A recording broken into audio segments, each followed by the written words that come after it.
Let's make a pancake in a healthy way that can help for weight loss. সবার প্রথমেই 1 cup মতো oats নিয়েছি, যেটাকে একটু ড্রাই রোস্ট করে নেব।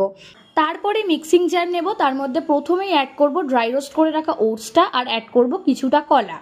যেহেতু আলাদা করে আর কোনো সুইটনেস আমি অ্যাড করছি না, তাই কলাটা একটু বেশিই দিতে হবে। তার সাথে নিয়ে নিয়েছি 1 কাপ মতো দুধ, আর তার সাথে একটা ডিম। সব কিছুকে মিক্সিতে দিয়ে ব্লেন্ড করে নিলেই তৈরি হয়ে যাবে একটা স্মুথ থিক ব্যাটার। থিক ব্যাটারটাকে মেজার করার জন্য দিয়েছি 1 কাপের মতো দুধ। যদি আরও লাগে সেটা দেওয়া যেতে পারে, বাট আমার এটাতেই হয়ে গিয়েছে। তারপরে অ্যাড করব এসেন্স। আমি স্ট্রবেরি এসেন্স অ্যাড করেছি, বাট এটাতে ভ্যানিলা এসেন্সও দেওয়া যেতে পারে। যদি অন্য এসেন্স থাকে সেটাও অ্যাড করতে পারো। তারপরে বেকিং পাউডার আর পিঞ্চ অফ বেকিং সোডা। তারপরে জাস্ট একটু করে অয়েল ব্রাশ কর, ব্যাটারটা ফ্রাইং প্যানে দিয়ে জাস্ট এপিট ওপিট একটু টস করে নিলেই একেবারে তৈরি আমাদের সফট অ্যান্ড ফ্লাপি প্যানকেক। নিজের পছন্দ মতো যে কোনো ড্রাই ফ্রুটস দিয়ে এটাকে এবার গার্নিশ করে নাও। আমি অ্যাড করেছি কিছুটা কিশমিশ আর তার সাথে কিছুটা almonds. And for extra sweetness add some strawberry syrup. বাকি আর একটাই কাজ, cut it and taste it. Tata.